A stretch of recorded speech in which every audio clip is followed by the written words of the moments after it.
Bismillahirrahmanirrahim. Assalamualaikum warahmatullahi wabarakatuh.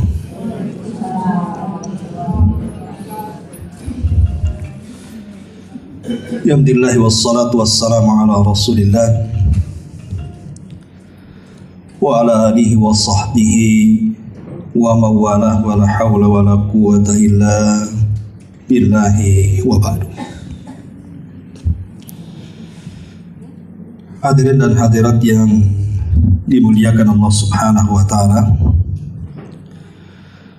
Alhamdulillah di siang ini kembali kita dipertemukan di majelis ilmu di Saung Sunda Sawargi. Salawat dan juga salam tetap kita hadiahkan kepada Rasul kita Nabi besar Muhammad sallallahu alaihi wa ala alihi wasallam.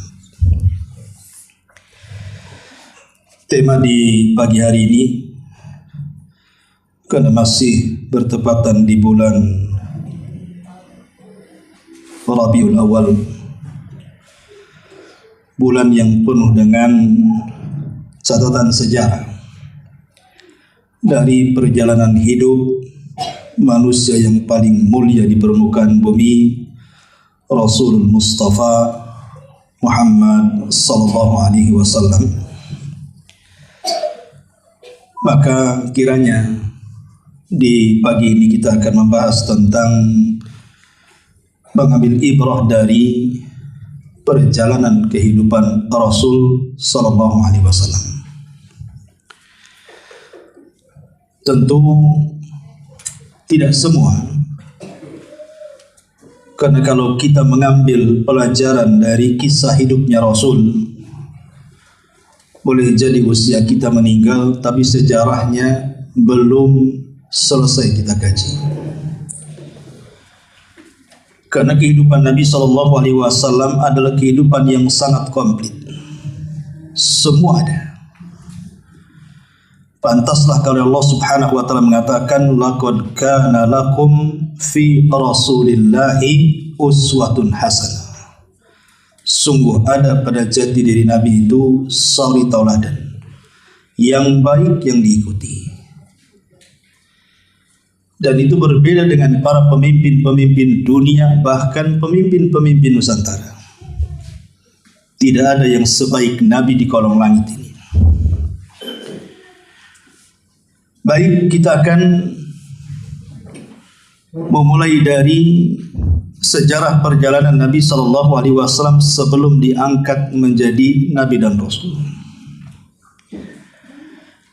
Kita tahu bahwa Allah Subhanahu Wa Taala sudah mempersiapkan Nabi kita ini untuk menjadi Nabi yang terakhir yang akan diutus Allah Subhanahu Wa Taala ke permukaan bumi. Sebagaimana Nabi Isa alaihi salatu wassalam adalah Nabi yang terakhir yang diutus kepada Bani Israel. Tetapi Rasul kita ini bukan hanya kepada bangsa tertentu, tapi Allah Subhanahu wa taala utus sebagai rahmat bagi seluruh manusia. Nabi sallallahu alaihi wasallam adalah manusia yang disebut oleh para ulama sejarah sebagai insan yang sangat sempurna, al-kamal. Sempurna dari semua aspek, terutama tidak pernah ada cacat baik dari lawan ataupun dari kawan. Bahkan semasa Nabi SAW belum diangkat menjadi Nabi dan Rasul, mulai dari kelahirannya sampai diangkatnya beliau menjadi Nabi, tidak ada satupun masyarakat Quraisy yang mencela beliau. Itulah hebatnya. Padahal diangkatnya Nabi SAW itu di usia 40 tahun.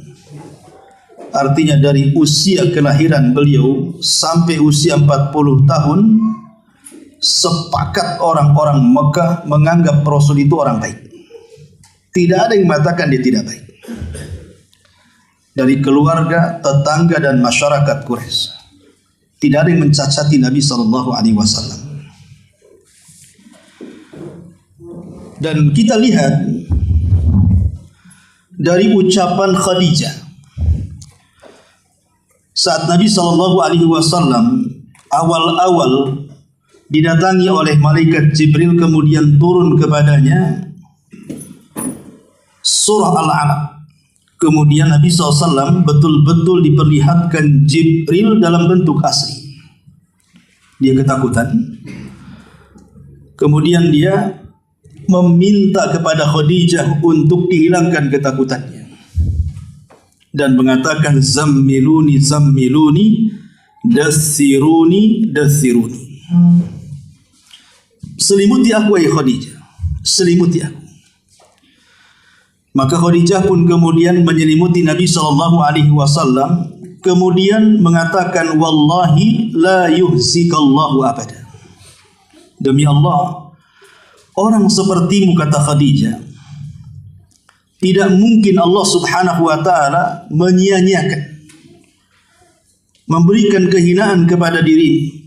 Kemudian Khadijah menyebutkan watak dan sifat Nabi SAW yang ma'ruf di tengah-tengah Quraisy, di mana Khadijah mengatakan, mana mungkin orang sepertimu akan disia-siakan.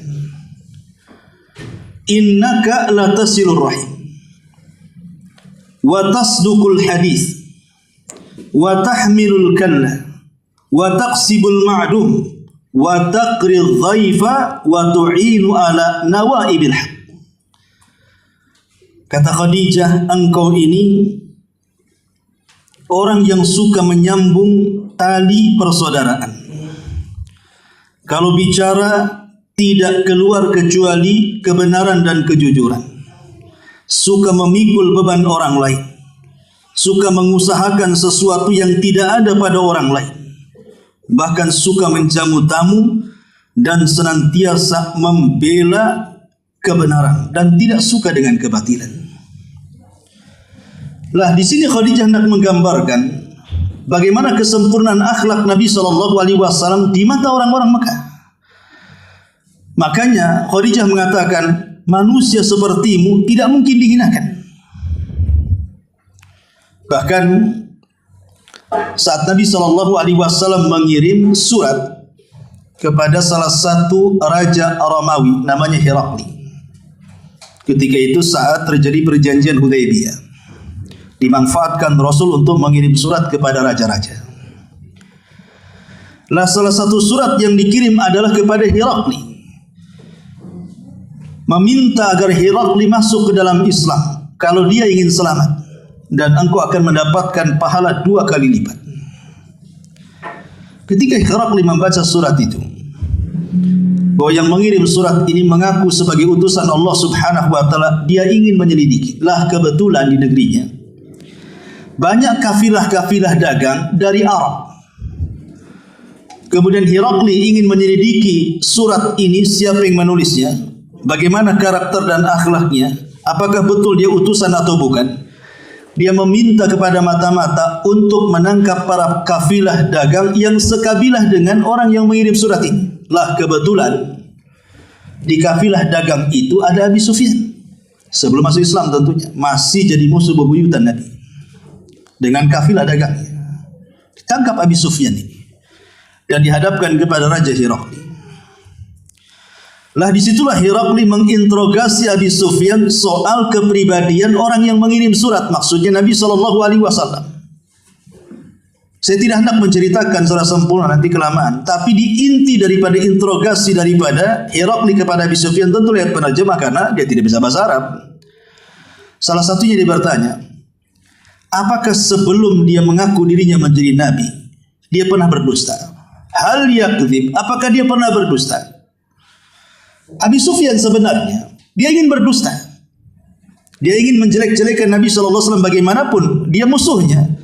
Kita tahu bahwa yang namanya orang yang dibenci sebaik apapun di matanya pasti keburukan. Sebagaimana orang yang kita sukai, keburukan pun menjadi sebuah kebaikan. Tapi Abi Sufyan, walaupun dia musuh Rasul, tapi adat jahiliyah itu aib kalau melakukan dusta.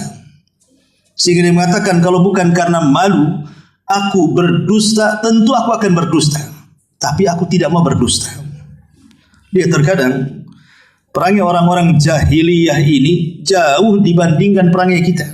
Kita tidak malu untuk berdusta. Bahkan orang yang saking seringnya berdusta itu sudah menjadi kebiasaan mulut dia untuk berdusta. Lah, salah satu pertanyaannya, apakah dia pernah berdusta sebelum dia mengatakan begini dan begitu? Artinya sebelum diangkat dia jadi nabi? Abi Sufyan mengatakan, tidak pernah aku melihat dari lisannya keluar kedustaan. Artinya Nabi SAW diakui lewat lisan musuhnya bahwa dia orang jujur. Kemudian Hiraqli mengatakan, hal yaghdir, apakah dia suka berkhianat dengan perjanjian? Kata Abi Sufyan, tidak. Apakah para pengikutnya orang-orang lemah? Iya. Dari sini Hiraqli yakin bahwa dia seorang nabi. Tapi karena dia takut kaumnya memberontak kepada dirinya, dia hanya menyembunyikan keyakinan itu dan menyimpan suratnya baik-baik. Dari sini kita tahu bahwa pernyataan Abi Sufyan kepada Nabi SAW saat ditanya oleh Hiraqli ini, semua isinya adalah pujian yang baik, padahal musuhnya itu. Coba kalau antum punya musuh, kemudian disuruh cerita dengan kita tentang si Anu yang kita benci, itu kadang-kadang sebenarnya masalahnya sedikit itu jadi panjang lebar tuh. Kadang-kadang yang tidak ada diada-adakan. Oh, si Anu itu hati-hati kamu tuh. Kenapa? Hati-hatilah pokoknya. Begini, begitu, macam-macam. Kadang-kadang kita ini mengumpulkan, kadang-kadang kasus tak berapa lamanya diungkap sama dia. Itu karena kita saking benci dengan orang itu tidak adil ketika menilai orang. Tapi Abi Sufyan ini masih adil menilai Nabi SAW. Menunjukkan kepribadian Nabi SAW itu memang tidak tercela. Lebih daripada itu, bukan hanya pernyataan Abi Sufyan, bahkan Abu Jahal yang Nabi SAW katakan Fir'aunnya umat ini. Dia satu hari pernah bicara dengan Akhnas. Akhnas ini ya namanya kawan dekat. Kata Akhnas kepada Abu Jahal ini, ya Aba Jahal, saya ingin bicara empat mata. Kata Abu Jahal, silakan. Ya. Kata Akhnas, bagaimana menurut kamu tentang Muhammad itu? Kata Abu Jahal mengatakan, wallahi, demi Allah, ma jarrabna alaihi kadhiba. Aku tidak melihat dari lisannya kedustaan. Itu pengakuan Abu Jahal itu. Yang jelas-jelas musuh Nabi mengatakan aku tidak melihat dari lisannya sebuah kedustaan. Kata Akhnas Ibn Surek, kalau begitu kenapa kau gak ikut dia? Kenapa engkau menjadi musuhnya? Kata Abu Jahal, ya Akhnas, kalau bukan karena persaingan kabilah kami Bani Mahzum dengan kabilah Bani Hashim, Bani Abdul Manaf, ya, tentu aku akan membenarkan. Karena gara-gara persaingan politik inilah di mana Bani Mahzum itu selalu ingin menandingi Quraisy, menandingi Bani Hashim untuk mendapatkan hati orang-orang Quraisy supaya mereka menjadi pemimpin. Karena di tengah-tengah Quraisy itu kabilah yang paling besar, banyak kabilah kecil-kecil, tapi yang paling besar kan cuma dua, Bani Hashim dan Bani Mahzum, kabilahnya Abu Jahal. Dua kabilah inilah yang suka jadi pemimpin, gonta-ganti. Kadang dari Bani Hashim seperti Abdul Muttalib meninggal, Abu Jahal menjadi pemimpin dari Bani Mahzum. Begitulah antara dua kabilah ini suka berlawanan politik. Makanya kata Abu Jahal kepada Akhnas, kalau bukan karena masalah politik, tentu aku akan membenarkan dia. Tapi kalau sudah urusan politik tidak bisa. Pasti kami akan kalah suara. Dari situlah Abu Jahal menyembunyikan kebenaran. Ma'asyiral muslimin wal muslimat rahimani wa rahimakumullah. Dari sini saja kita tahu kepribadian Nabi SAW itu tidak diingkari kebaikannya oleh musuhnya. Pribadi mana yang lebih sempurna coba? Tidak ada orang yang dipuji oleh lawan politiknya, oleh musuhnya. Ya mungkin dipuji sekali dua kali, tapi mencacinya banyak. Bahkan contohlah yang paling mudah ya. Yang paling mudah. Nabi SAW itu kan istrinya banyak, Bu ya. Istrinya 9. Ya tentu sebelum atau setelah Khadijah meninggal. Kalau ketika masih sama Khadijah ya dia tidak poligami. Jadi poligaminya setelah istri pertamanya meninggal. Istri Nabi 9. Saya bayangkan nih, kalau seandainya suami-suami ibu belum melakukan poligami, baru ngomong saja, Dek, kayaknya besok mau poligami abang nih. Kira-kira Bu, raut ibu seperti apa? Pasti marah. Ngadu ke kawannya, ngomong di grup, macam-macam. Bahkan terkadang yang poligami orang, kita pula yang marah. Ya kan Bu ya? Yang poligami itu orang lain, ibu yang marah padahal ibu nggak dipoligami. Nah, itu di masyarakat kadang-kadang terlalu mencaci maki suaminya. Tampang kayak kau mau poligami katanya. Aku aja belum senang macam-macam. Tapi dari 9 istri Nabi SAW, walaupun dalam sejarah itu istri Nabi itu juga geng-gengan juga tuh. Seperti Aisyah, gengnya Hafsah, ya. Ummu Salamah, gengnya yang lain kan gitu. Geng-gengan, saling cemburu juga. Tapi tidak ada istri Nabi SAW yang berkata-kata buruk kepada Nabi. Cemburu ya, tapi mencela Nabi tidak ada. Satu pun dari 9 istrinya yang mencaci maki Nabi SAW gara-gara dipoligami tidak ada. Bahkan Aisyah, manusia yang istri yang paling cemburu dari semua istri yang lain, pernah ditanya tentang akhlak Nabi. Aisyah, akhlak Nabi itu seperti apa sih? Lihat kata Aisyah.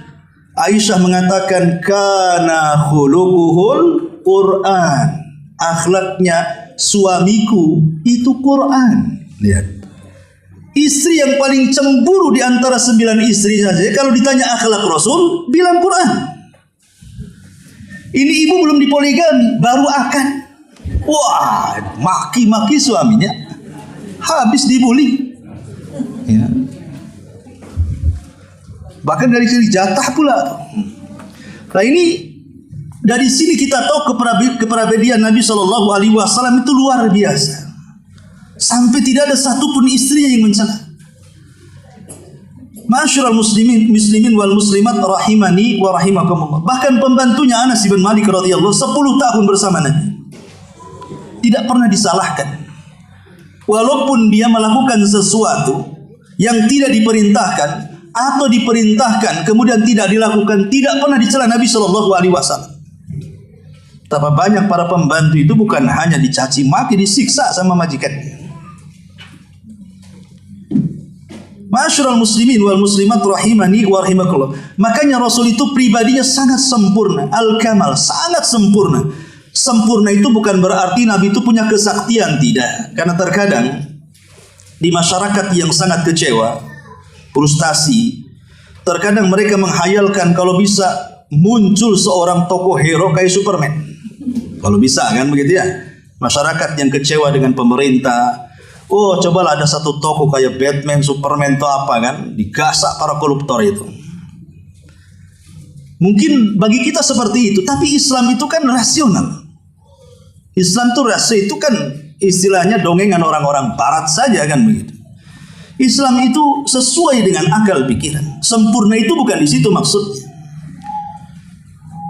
Karena Nabi SAW sendiri bukan diutus dari kalangan malaikat, bukan juga dari kalangan jin. Dia sama dengan kita manusia. Artinya Nabi SAW bisa terluka badannya. Contohnya dalam perang Uhud, giginya kemudian retak, kemudian pipinya tertusuk serpihan helm dia, sampai yang menggigit serpihannya itu ompong giginya. Ya, bayangkan.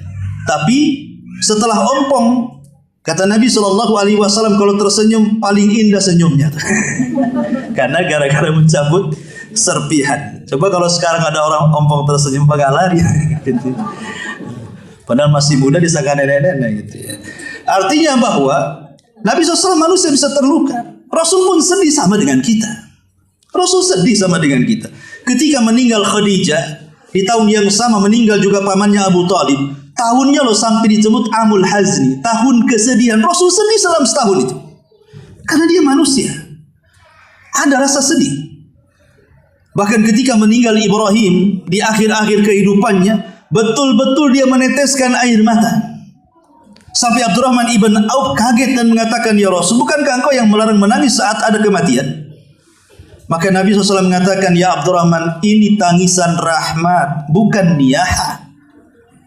Karena Rasul mengatakan, wa innal aina la tadma, wa innal qalba la tahzan, wa la naqulu illa ma yarda rabbuna, wa inna bi firaqika ya Ibrahim la mahzunun.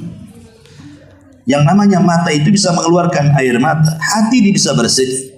Tapi saya berusaha tidak mengatakan kecuali yang diridhoi Allah. Karena perpisahanku dengan Ibrahim itu sungguh menyesakkan dada. Artinya Rasul bisa menangis, mengeluarkan juga air mata. Rasul juga lelah, Rasul juga makan, minum. Makanya kenapa Allah Subhanahu wa taala sampai mengatakan, "Qul innama ana basyarun mislukum." Katakan ya Muhammad kepada manusia, saya manusia seperti kalian. Kenapa Nabi Shallallahu Alaihi Wasallam diperintahkan Allah, tahu Rasul itu manusia, ibu bapaknya jelas, tapi kenapa Allah tegaskan, katakan kepada umatmu, saya itu manusia. Semua orang sudah tahu dia manusia. Kenapa Allah mempertegas seperti ini? Maknanya yang namanya manusia, Allah seolah-olah ingin mengatakan supaya jangan ada orang yang gulu kepadamu, terlalu ekstrim melebih-lebihkan kamu seperti ekstrimnya orang-orang Nasrani memuja dan memuji Isa bin Maryam. Makanya dengan tegas Nabi SAW mengatakan, la tutruni kama ataratin nasara Isa bin Maryam. Jangan kalian memujiku berlebih-lebihan seperti orang-orang Nasrani yang memuji berlebihan kepada Isa bin Maryam, yang mengatakan dia Tuhan, dia anak Tuhan, dia satu di antara tiga Tuhan. Tidak, aku tidak seperti itu. Innama ana abdun faqulu abdullahi wa rasuluh. Saya ini hamba Allah, katakan saya hamba Allah dan Rasulnya. Jadi dia manusia dengan kita. Tetapi walaupun dia manusia sama dengan kita, disematkan padanya Rasul yang tidak disematkan kepada kita. Kita manusia ya, tapi bukan Nabi. Kita manusia benar, tapi kita bukan Rasul. Tapi Nabi kita Muhammad SAW selain daripada manusia, dia juga Nabi, dia juga Rasul. Apa maknanya? Abdun fala yu'bad wa rasulun fala yukadzab. Di situ maknanya. Supaya dia jangan disembah karena dia hamba sama dengan kita, tapi dia juga harus dibenarkan ucapannya karena dia Rasul berbeda dengan kita. Makanya dalam syahadat Abdullahi wa Rasuluh. Meski demikian, walaupun Nabi SAW adalah manusia, tapi dia tidak seperti manusia. Basyarun laisa kal basyar. Manusia tapi berbeda dengan manusia yang lainnya. Yang tidak ada seorang ibu pun yang pernah melahirkan seperti dia. Dia adalah manusia yang sempurna dari semua aspek. Coba bayangkan, kita kiaskan dengan kehidupan kita lah. Nabi ini lengkap. Nabi SAW pernah menjadi anak yatim. Karena saat lahir ayahnya meninggal dan usia dia dalam kandungan 4 bulan di kandungan ibundanya Aminah. Rasul SAW bergonta-ganti ibu susuan. Dari ibunya Aminah, kemudian disusukan kepada Thuwaibah, kemudian disusukan kepada Halimah Sa'diyah. Nabi SAW pernah menjadi anak angkat, diangkatnya oleh kakek Abu Thalib pamannya. Menjadi anak angkat di usia 20 tahun, di usia 8 tahun, sampai menikah, sampai diangkat menjadi Nabi Rasul. Sampai akhirnya Abu Thalib meninggal. Nabi SAW juga seorang suami. Dia punya istri, bahkan banyak pula istri. Dia seorang bapak, punya anak, bahkan punya cucu. Dan menemui cucunya dan menggendongnya. Dia juga seorang yang memiliki tetangga. Dia juga orang yang bermasyarakat. Bahkan ketika kemudian dia hijrah dari Mekah ke Madinah, Nabi SAW menjadi seorang pemimpin negara. Pemimpin pasukan perang, berjihad, terluka dalam jihad. Nabi SAW pernah menjadi rakyat biasa ketika di Mekah. Bukan hanya memimpin saja, rakyat biasa pun pernah.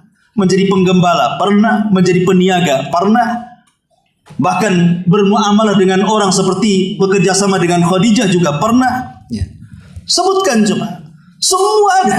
Yang tidak ada pada kita ada pada Nabi SAW dalam setiap kehidupan kita. Tapi Nabi SAW adalah pribadi yang berbeda dengan kita. Sepanjang kehidupannya tidak ada cacat. Lalu kenapa Nabi SAW sampai dicaci, dimaki, dikatakan gila, tukang sihir, perangkai syair, dikatakan orang kesurupan, sakit dan begitu seterusnya, pemecah belah? Itu setelah Nabi SAW diangkat oleh Allah di usia 40 tahun. Disitulah perangnya orang-orang Mekah yang tadinya mengatakan Sadiqul Amin berubah menjadi kata-kata gila, tukang sihir, pemecah belah dan yang lainnya. Tetapi sebenarnya mereka tidak mencela akhlak Nabi. Makanya Allah Subhanahu wa taala di dalam Al-Qur'anul Karim sampai mengatakan, contohnya dalam surah Al-An'am ayat 33 dan juga Al-Hijr ayat 97, apa kata Allah? Qad na'lamu innahu la yahzunuka alladhi yaqulun fa innahum la yukadzibunak walakinna adh-dhalimina bi ayatillahi yajhadun. Sesungguhnya kami mengetahui bahwasannya apa yang mereka katakan itu menyedihkan hati. Mereka mengatakan gila, tukang sihir dan begitu seterusnya. Karena begini ya logikanya. Kalau hanya sekedar tuduhan, pamannya saya dituduh teroris. Teroris ini masih banyak orang yang suka dengan teroris. Karena banyak orang-orang pendukung teroris kan banyak juga. Wah, ini kalau ada tokoh teroris yang meninggal itu masih dipuji-puji. Padahal itu kan celaan sebenarnya kan. Kalau hanya sekedar tuduhannya pengganas teroris atau apa namanya, masih adalah yang mengikuti. Tapi Nabi SAW kan berbagai macam cap diberikan kepada dia. Dia dikatakan gila. Siapa para dai yang pernah dikatakan gila? Satu. Dia dikatakan penyihir, dukun. Siapa para dai yang mengatakan dukun? Kemudian dikatakan pemecah belah. Kemudian dikatakan orang kerasukan, orang kesurupan. Kemudian dikatakan itu Quran itu hanya syair-syair yang dirangkai-rangkai, pandai-pandai dia itu mau merangkai-rangkai kata-kata. Ya. Macam-macam loh tuduhan kepada Nabi SAW. Dan itu belum pernah kita rasakan. Coba kalau seandainya ada orang setakat tokoh politik atau mungkin selebriti saja dibully sama netizen saja, itu sudah mati berdiri tuh. Padahal celaannya nggak seperti celaan orang-orang jahiliyah kepada Nabi loh ya. Segitu tajamnya. Berjuang ini bukan hanya terkena sayatan pedang ataupun belati ataupun pisau dapur. Terkadang yang menyakitkan itu kalau seseorang menggempur dengan lisan. Ya. Makanya ada istilah lebih baik sakit gigi daripada sakit hati. Yang itu ya. Terkadang kalau serangan-serangan lisan ini, ketajaman lisan ini, itu membuat orang bisa mati mendadak itu. Bisa memuntah darah mungkin orang itu. Dan tidak ada orang yang dicaci maki seperti Nabi SAW. Tapi Nabi SAW hebatnya tidak pernah membalas cacian dengan cacian. Tidak mengatakan orang mengatakan dukun, kau yang dukun. Tidak mengatakan orang yang mengatakan kau gila, dia mengatakan engkau yang gila. Tidak mengatakan orang yang mengatakan kau pemecah belah, engkau yang kurang ajar pemecah belah. Tidak, Rasul tidak membalik kata-kata itu. Berbeda dengan ibu-ibu. Coba dikatakan macam-macam. Itu ibu tuh buaya, dia yang buaya katanya. Pasti dibalik tuh kata-kata tuh. Bukan nama buaya aja, kucing kurap juga dibilang tuh. Macam-macam kadang-kadang kita ini menambah-nambah dari orang yang mencaci maki kita. Tapi Nabi itu akhlaknya baik, tidak pernah membalas cacian dengan makian. Kenapa? Karena tujuannya bukan membalas cacian dengan makian. Kalau itu Nabi SAW yang dimaksud, tidak akan habisnya hidup Rasul hanya untuk membalas cacian makian. Ada tugas besar. Hanya untuk membalas cacian itu menghabiskan masa saja. Ada tujuan besar, dakwah yang sangat besar. Rasul tidak pedulikan soal itu. Yang lebih parah lagi, kalau yang mencaci maki itu orang luar, boleh jadi mungkin ya ada yang percaya dan tidak. Tapi yang mencaci maki ada yang keluarganya, itu masalahnya. Siapa? Abu Lahab. Itu pamannya sendiri. Padahal Abu Lahab ini saat lahir Nabi Shallallahu Alaihi Wasallam, dia manusia yang paling bahagia. Saking bahagianya ketika dia melihat budaknya Thuwaibah, air susunya mau diminum oleh Nabi Shallallahu Alaihi Wasallam bayi, sampai dia merdekakan Thuwaibah itu. Sampai Urwah dalam hadis Bukhari menjelaskan bahwa Abu Lahab mendapatkan keringanan azab dengan diberi minum yang keluar jari jemarinya di neraka, karena dia bahagia saat kelahiran Nabi Shallallahu Alaihi Wasallam memerdekakan Thuwaibah. Tapi sekali lagi riwayat ini dari Urwah, dan Urwah itu tabi'in, bukan sahabat, artinya tidak nyambung. Kemudian juga ini kan mimpi, sehingga tidak bisa dijadikan sandaran. Ya. Tapi yang jelas bahwa Abu Lahab ini saat kelahiran Rasul sangat bahagia. Tapi setelah dia jadi nabi, dia suruh anak-anaknya menceraikan istri-istrinya yang notabene adalah putri-putri Nabi, Ruqayyah dan Ummu Kulsum. Lebih daripada itu, saat Nabi Shallallahu Alaihi Wasallam turun wa anzir ashiratakal aqrabin. Ingat bahwa setelah turun surah Al-Mudaththir, kum fa'anzir, maka selama 20 tahun atau 23 tahun lebih, 23 tahun kurang lebih, Nabi tidak pernah istirahat siang dan malam saat perintah itu turun. Kum fa'anzir, bangun peringatkan manusia. Sejak itu Rasul tidak pernah beristirahat. Siang malam mendakwai manusia selama 23 tahun. Saat turun wa anzir ashiratakal aqrabin, pertama kali setelah dakwah sirriyah, 3 tahun kemudian turun ayat beri peringatan keluarga terdekatmu. Rasul mengumpulkan seluruh keluarganya. Mulailah Nabi Shallallahu Alaihi Wasallam menggunakan trik sebelum dia berdakwah, memastikan apakah mereka mencela akhlaknya atau tidak. Rupanya mereka tidak mencela akhlaknya. Kata Rasul, ara'aitum law annal khayla, bagaimana pendapat kalian kalau seandainya ada pasukan berkuda min wara'i hadzal jabal yang akan menyerang di balik bukit Abi Kubais kepada kalian, akuntum musaddiqi, apa kalian membenarkan aku? Semua mengatakan ma jarrabna 'alaika kadhiba, tidak ada pernah kami mendengar kau berdusta kepada kami. Kata Nabi, oh, mereka masih membenarkan diriku, artinya masih mengagung-agungkan Nabi. Tapi setelah Nabi SAW mengatakan, saya peringatkan kepada kalian di hadapan kalian ada azab yang sangat pedih. Qulu la ilaha illallah tuflihu. Katakan, ucapkan la ilaha illallah, kalian akan selamat. Tiba-tiba Abu Lahab di tengah-tengah orang yang berkumpul itu dengan suara lantang mengatakan, tabban laka ya Muhammad. Oh, celaka kau Muhammad. Alihada jama'atana, untuk ini kau kumpulkan rupanya. Kemudian Abu Lahab ngomong sesuka dia, mencaci maki di hadapan halayak manusia. Coba bayangkan Bu, kalau posisi ibu, pamannya lagi makan di warung, anggaplah di bawah itu banyak orang, tiba-tiba mencaci maki, mau ditaruh mana muka kita kan? Tapi Nabi SAW sabar, tidak memaki Abu Lahab dengan makian yang sama. Rasul hanya diam karena dia tahulah pamannya.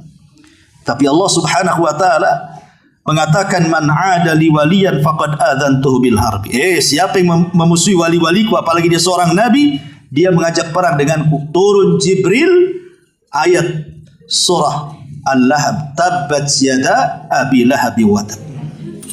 Yang ingin saya katakan bahwa Nabi SAW itu secara akhlak adalah manusia yang sangat sempurna dari semua bidang.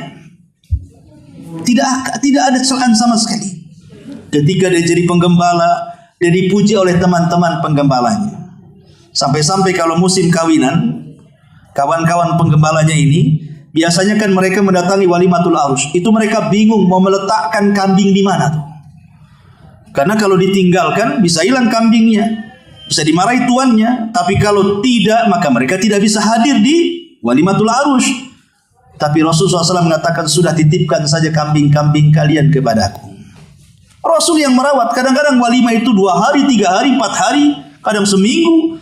Nabi merawat kambing kawan-kawannya, tapi tidak ada satupun kambing kawannya yang hilang, yang cacat, yang sakit, bahkan lebih gemuk dan terurus. Disitulah kawan-kawannya mulai memanggil dia orang yang amanah dan jujur. Ya. Bahkan kemudian setelah dia menikah dengan Khadijah, dialah yang pertama membuka rumahnya sebagai bank syariah pertama. Di mana orang-orang Quraisy kalau berdagang membawa barang, tidak mungkin bawa uang karena takut dirampok di tengah jalan. Itu semua perhiasannya, uangnya dititipkan di rumah Khadijah. Rumahnya kosong, nggak ada berharta.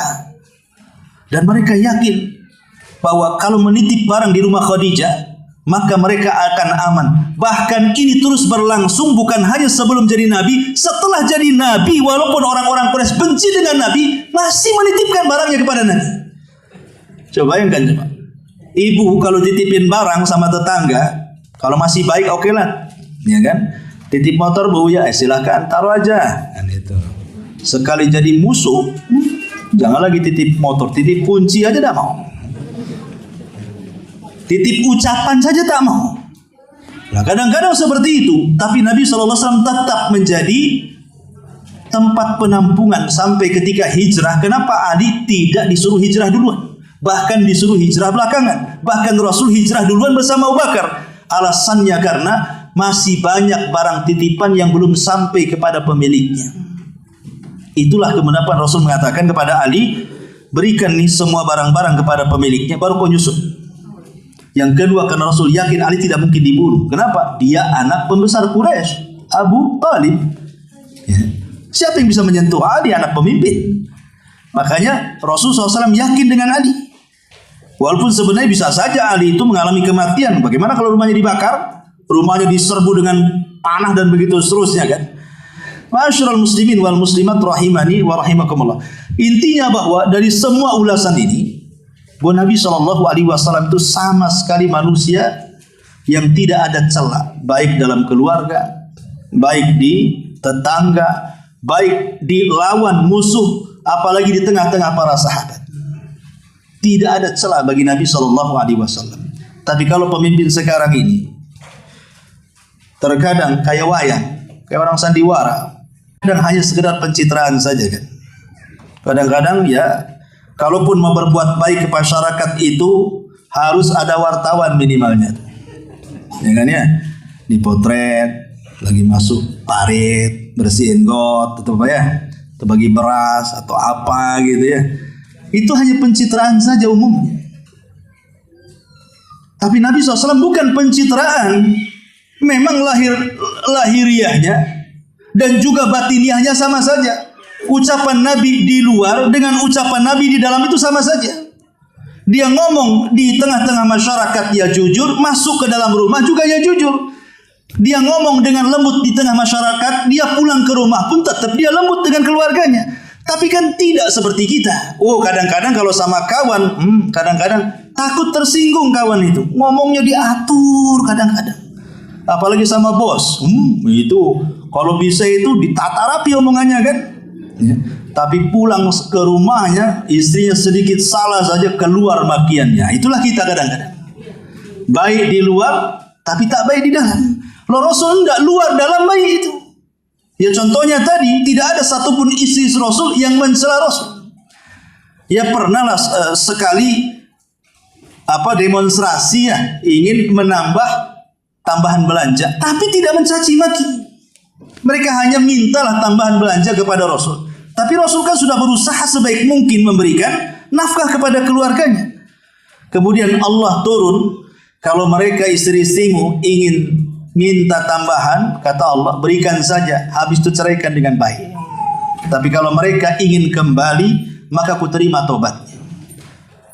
Kemudian turun ayat ya, bahwa di luar masih banyak istri-istri yang jauh lebih baik, yang solehat, yang qanitat dan begitu seterusnya. Mendengar istri-istrinya akan diceraikan oleh Nabi SAW, ketakutan mereka.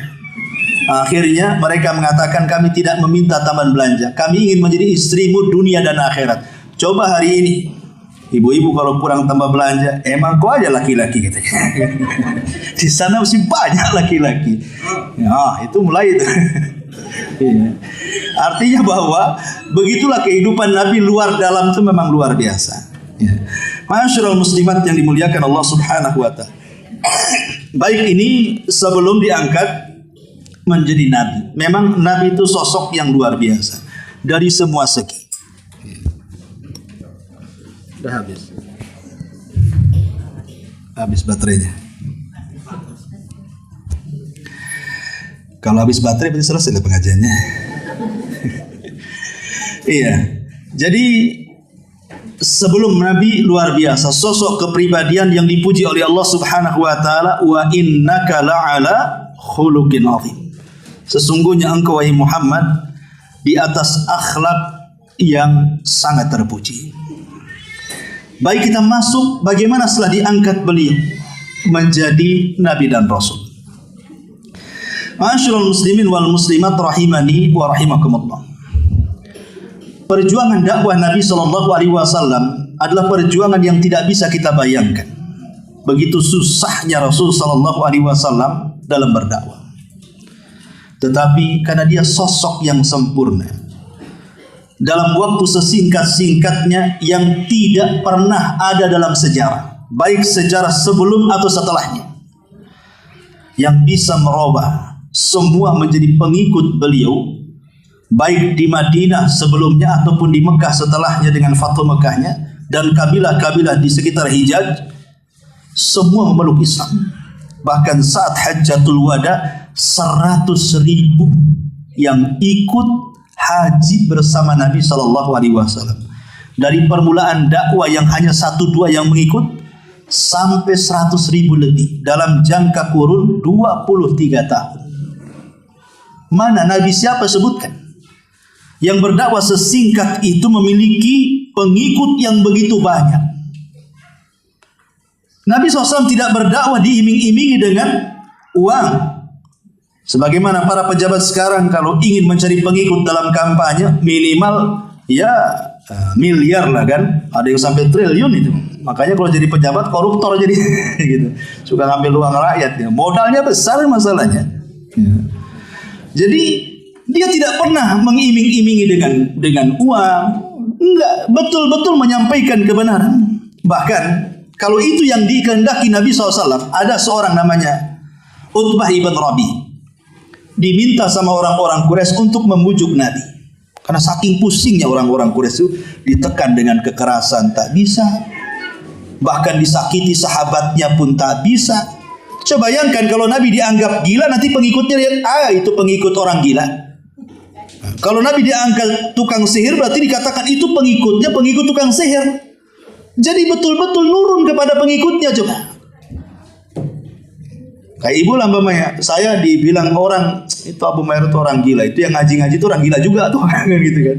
Ya mungkin ibu mikir balik, betul tak nggak gila? Coba diperiksa kawal bros katanya. Jadi Nabi SAW dengan pengikutnya itu kurang lebih tuh. Tetapi luar biasanya Nabi SAW itu bisa meyakinkan. Ya. Saat Utbah ibn Rabi datang kepada Nabi SAW, ya Muhammad, kamu sudah tahulah, telingamu pasti mendengar bagaimana orang-orang Quraisy di sini, orang-orang Mekah sudah menuduh engkau menghancurkan agama mereka, membodoh-bodohkan Tuhan mereka, membodoh-bodohkan agama mereka. Saya yakin telingamu pasti mendengar.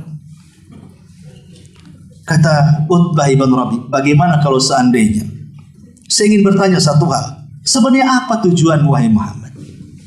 Disinilah permulaannya Utbah mengatakan, wa in kunta turidu malan jama'na min amwalina fatakun aghnan nas fi Quraisy. Kalau seandainya engkau ingin kaya wahai Muhammad, sudahlah berhenti dari dakwahmu. Kami berjanji akan kumpulkan semua harta orang-orang Quraisy, kami akan berikan kepadamu. Kujamin kau orang yang paling kaya di tengah-tengah orang Quraisy. Itu sudah lihat bagaimana Utbah ini bukan orang biasa, dia tokoh, ucapannya didengar. Wa in kunta turidu malikan. Kalau engkau ingin menjadi raja, jadi pemimpin kami, pimpin kami. Malaknaka iya, pimpin kami. Kau akan jadi pimpinan kami.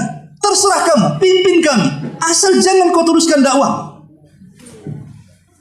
Cukup sampai di sini, tidak ditawarkan yang lain. Wa in kunta turidu nisaan jawazna bi ajmalin fatati Quraisy. Kalau engkau ingin gara-gara dakwahmu kau cari perempuan yang cantik, kami carikan sebanyak wanita Quraisy yang tercantik, kunikahkan kau dengan mereka semuanya. Kurang apa coba? Atau kalau engkau kerasukan setan, ada jin masuk ke tubuhmu, allajnah, kami akan carikan dukunnya, kami carikan tabibnya agar kau sembuh dan kami obati. Jadi dunia itu betul-betul ditawarkan kepada Nabi Shallallahu Alaihi Wasallam, tapi Rasul tidak sama sekali tergiur, sama sekali. Nggak ada yang namanya jual beli politik tuh nggak ada. Rasul nggak jual beli politik. Kalau sekarang kan gitu ya, pakai jual beli politik sekarang ini. Baik ku angkat, tapinya itu yang masalah. Ya. Lihat bagaimana Nabi menolak sampai kemudian Rasul terdiam, turun ayat. Fa in a'radu anzartukum bisa'iqatin misla sa'iqati 'adin wa samud. Rasul yang membacakan ayat ini surah Thaha. Kalau mereka berpaling, katakan kepada orang-orang Quraisy, akan turun kepada mereka petir yang pernah melulantakkan kaum Ad dan kaum Samud. Kenapa disebutkan kaum Ad dan Samud? Karena orang Arab hanya kenal kisahnya Ad dan Samud, tidak kenal kisah Firaun, karena Firaun di Mesir sana. Ya. Kemudian Utsbah bingung dia dan mengatakan, cukup wahai Muhammad. Pulang dia ke kaumnya, ditanya sama kaumnya, semana hasilnya? Tahu saya nggak paham, kata. Dia pura-pura nggak paham. Orang-orang Quraisy mengatakan, kami utus kau, ini orang paling cerdas, kenapa kau taatan? Nggak tahu, dia hanya menakut-nakuti bahwa kalau tidak ikut kau akan disambar petir, gitu aja katanya. Subhanallah. Tapi memang hidayah milik Allah Subhanahu wa Ta'ala. Setelah 10 tahun di kota Mekah, kemudian 13 tahun di kota Madinah, lambat laun mulailah Islam bersinar. 1-2 kabilah mulai masuk Islam. Akhirnya semua ketika musuh-musuh Rasul mati di perang Badar, ada yang mati di perang Uhud, ada yang mati di perang-perang yang lainnya, baik dari arah kota Quraisy, kota Mekah dengan kafir Quraisynya ataupun Yahudi Madinah yang terusir dari kota Madinah, Islam menjadi jaya di situ. Itu sekali lagi bahwa yang menonjol dari dakwah Nabi SAW karena dia berani menyampaikan kebenaran dan akhlak yang ditonjolkan di tengah-tengah masyarakat. Lahir dan zahirnya itu, lahir dan batinnya setara. Itulah Nabi SAW. Wallahu a'lam bishawab. Ini diantara pelajaran singkat saja sebelum saya tutup. Karena juga posisinya kita masih Rabiul Awal. Ya, bagi yang membolehkan maulid Nabi, ya anggap saja maulid ya. Menceritakan sejarah Nabi. Karena hukum maulid dia ada 3. Ada yang melarang keras dan mengatakan maulid ini hukumnya bid'ah mungkar. Karena tidak ada contohnya. Sahabat tidak pernah merayakan, tabi'in tidak pernah merayakan, tabi'in tidak pernah merayakan. Ya, adanya maulid ini diciptakan oleh orang-orang Syiah Fatimiyah pada tahun 230 Hijriah di Mesir sana. Kemudian yang kedua, ada yang membolehkan dengan syarat.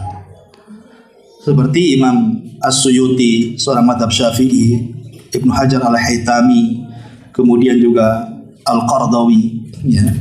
Kemudian juga kalau ulama Indonesia, Muhammad Hasim Al-Ashri, pendiri Nahdlatul Ulama, membolehkan maulid tapi dengan syarat. Ya. Kalau ulama dulu, ulama Syafi'i mengatakan syaratnya hanya pengajian saja. Ya, menceritakan sejarah Nabi, lahirnya, perjuangannya. Itu diambil ibrah pelajaran supaya menjadi orang yang beriman dan bertakwa. Dan Mbah Hasim Al-Asy'ari itu bahkan pendiri NU mencatat sebuah risalah, membuat buku. Risalahnya pakai bahasa Arab, namanya At-Tanbihatul Wajibat Liman Yasna Al-Maulid Bil Munkar. Itu bukunya tuh. Peringatan keras bagi orang yang melaksanakan maulid dengan kemungkaran. Itu bukunya tuh. Ya, pendiri NU. Di situ ada syarat-syaratnya. Boleh melaksanakan maulid. 1, jangan ada ikhtilat katanya. Enggak boleh ada ikhtilat. Nah, sekarang buktinya ikhtilat di mana-mana. Yang kedua, jangan ada musik kecuali dum, kecuali rebana. Nah, sekarang bukan rebana, konser. Ya kan? Kemudian tidak boleh ada sandiwara. Macam-macam ya. Kemudian juga tidak tabdzir, menghabiskan harta.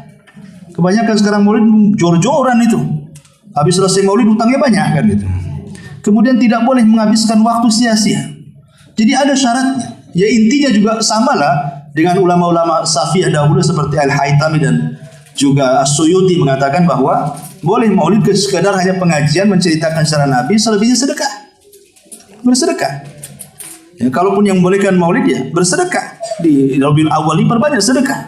Itu yang difatwakan para ulama salaf dari kalangan Syafi'i. Ya. Adapun yang ketiga yang membolehkan secara mutlak ini jelas tidak. Ini terlalu ekstrim. Ya, dengan berbagai macam kemungkaran yang penting menampakkan kebahagiaan kecintaan ini sama dengan orang-orang Syiah. Karena kita tahu bahwa ketika terjadinya Maulid Rasul sejarahnya kan 230 Hijriah, itu ketika di Mesir ada daulah namanya Fatimiyah. Itu bersebelahan dengan Bizantium Romawi. Sementara Bizantium Romawi itu mereka suka merayakan kelahiran Isa Al-Masih. Namanya Romawi kan, Nasrani. Ya. Bizantium Nasrani. Sama juga. Oh, ini dicolok nih.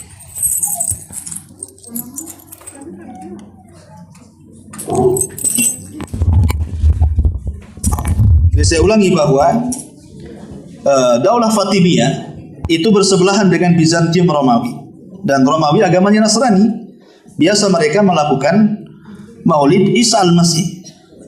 Makanya kemudian orang-orang Syiah Fatimiyah meniru. Maka dibuatlah Maulid Rasul. Tapi sebenarnya bukan Maulid Rasul, ada maulid-maulid yang lain yang mereka lakukan seperti Maulid Hasan, Maulid Husain, Maulid Ali, Maulid Fatimah, Maulid yang berkuasa, termasuk Maulid Nabi. Dan mereka merayakan sedemikian luar biasanya. Sampai hari ini berjoget-joget, bahkan di zaman itu sampai mengeluarkan makanan yang banyak. Ya. Lah, sebenarnya kalau kita mengacu maulid-maulid sekarang ini, kalau toh memang kita mengambil ulama yang membolehkan maulid, anggaplah kita mengambil pendapat Suyuti atau Al-Haytami dari mazhab Syafi'i gitu ya, atau sebagian ulama yang lainnya, itu hanya sekedar menceritakan sejarah di bulan Rabiul Awal. Kenapa mesti di bulan Rabiul Awal? Karena memang momennya orang lagi semangat. Kalau sudah datang Rabiul Awal itu teringat sejarah Nabi sehingga ingin berkumpul. Dan apalagi kita orang-orang Melayu di sini, orang-orang Nusantara, kan biasanya semangatnya ibadah itu kan karena dua hal. Pertama, rame-rame, gitu ya. Yang kedua, kan ada musimnya. Ya itu biasanya kalau rame musim, oh semangat tuh. Tapi kalau sedikit, malas, nggak ada musimnya, nggak tertarik. Sama dengan buah-buahan. Kalau pisang itu nggak ada musimnya, makanya nggak ada harganya. Kalau acara pisang, kasih pisang aja katanya. Ya nggak ada harganya kan. Coba kalau mau ada musimnya kayak durian gitu kan. Wah, itu yang dari Batu Aji datang ke Saung Sunda tuh. Ini ada durian. Ya, durian mahal itu. Dari Thailand. Ya. Dari Tanjung Pinang pun datang tuh. Kalau ada durian, nah, karena musimnya kan itu. Lah kadang-kadang seperti itu. Coba kalau dirayakan di luar Rabiul Awal, mungkin nggak ada musimnya, orang malas. Ini belum bulannya kok sudah acara maulid katanya kan. Mungkin yang datang nggak banyak kan itu ya. Tapi kalau Rabiul Awal pasti datang karena musimnya. Lah momen semangatnya orang, berkumpulnya orang, itulah sebagian ulama membolehkan maulid hanya mengambil momen. Mumpung lagi rame, di situ disampaikan pengajian tentang sejarah. Hanya setakat itu saja. Mumpung lagi semangat rame kumpul, ya sudahlah sejarah Nabi kita kumpul, ambillah di situ pelajaran ibrah dari sejarah itu. Kemudian bersedekah, selesai. Nggak ada apa-apa. Ya. Sama lah dengan orang yang kalau bulan Ramadan taraweh gitu kan. Nah, sebagian ulama kan kadang-kadang ada yang membolehkan kultum. Ya sekali dua kali. Jangan sering gitu kan. Hanya mengambil momen. Padahal kan Nabi tidak pernah melakukan kultum sebelum taraweh kan gitu. Tapi kan momennya rame, ini kesempatan. Ya, karena menjaga musim lagi musim taraweh, tidak ada masjid dan musola kecuali penuh. Kecuali kalau musimnya sudah mau berakhir. Itu sudah kurang biasanya tuh. Apalagi 10 akhir Ramadan, itu udah Lailatul Bandar, bukan Qadar lagi. Udah ke kota sana ya, udah ke mall kemana-mana. Artinya bahwa yang membolehkan itu karena mengambil momen. Momen inilah yang dipermasalahkan bagaimana programnya. Kalau programnya hanya pengajian bersedekah, itu yang dibolehkan oleh Suyuti dan Al-Haytami tadi. Tapi kalau di situ ada kemungkaran, ada ikhtilatnya, ada musiknya, ada jogetnya, ada macam-macamnya. Sampai ke semalam saya ada cerita ikhwan kita orang pulau itu di kami di pulau kalau lagi acara maulid ada keyakinan Nabi datang sampai telapak kakinya nampak, kata la ilaha illallah. Gimana sih telapak kakinya nampak katanya? Nabi datang sampai telapak kakinya nampak. La ilaha illallah. Kok ada yang sebut segede apa telapak kakinya Nabi coba? Ini kan keyakinan batil sampai segitu. Nah, sudah mungkar, makanya kalau yang seperti ini pendiri Nahdlatul Ulama pun nggak membolehkan kan gitu. Ya, karena nggak boleh ikhtilat, nggak boleh ada musik, nggak boleh joget. Ya murni hanya pengajian saja. Ya. Tapi bagi kita ini bahwa Rabiul Awal dari tanggal 1 sampai akhir Rabiul Awal adalah Maulid Nabi. Bukan ditentukan 12 Rabiul Awal saja. Bahkan kalau boleh bukan Rabiul Awal, 12 bulan kita jadikan Maulid Nabi. Alhamdulillah kita suka mengkaji sirah setiap bulan gitu ya. Di beberapa tempat udah beberapa tahun kita jadikan setiap minggu itu Maulid Nabi. Dan itu yang benar. Ya, supaya kita terus mengikut dan mencontoh dan mengenal kehidupan Nabi sallallahu alaihi wasallam. Wallahu a'lam sampai di sini. Baik, sebelum saya tutup kalau bertanya. Iya, alhamdulillah. Itu mengacu kepada penanggalan hitung mundur saat Umar bin Khattab radhiyallahu anhu menetapkan adanya penanggalan Hijriah. Jadi dihitung mundur. Kan di zaman Rasul belum ada penanggalan Hijriah. Ya. Penanggalan Hijriah ini baru ada di zaman Umar. Umar yang membuat 1 Hijriah, 2 Hijriah. Itulah dihitung mundur. Sampailah ketemu kepada sebenarnya bukan hanya 12 Rabiul Awal saja. Perselisihan ulama itu macam-macam tentang kelahiran Rasul. 12 Rabiul Awal itu karena mengacu kepada pendapat Imam Ibnu Ishaq. Itu pun ketika menyebutkan dalam kitabnya tanpa sanad. Al-Imam Al-Waqidi justru mengatakan tanggal 10. Tapi pendapat Imam Al-Waqidi juga lemah. Kemudian Imam Malik mengatakan bahwa Rasulullah SAW lahir tanggal 8. Imam Malik mengatakan tanggal 8. Kemudian ulama kontemporer seperti Safiyur Rahman Mubarakfuri dalam kitabnya Rahiqul Maktum, kitab yang biasa dikaji, itu tanggal 9. Itu berdasarkan ilmu falak modern. Ya, kemudian diurut sampai zaman Nabi SAW.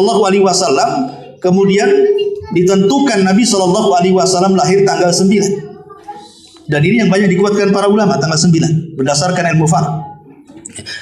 Ada juga tanggal 2 seperti pendapat Imam Ibnu Abdul Bar, tanggal 2. Ada juga yang mengatakan tanggal 17 seperti orang Syiah mengatakan 17. Ada yang mengatakan tanggal 20. Ya.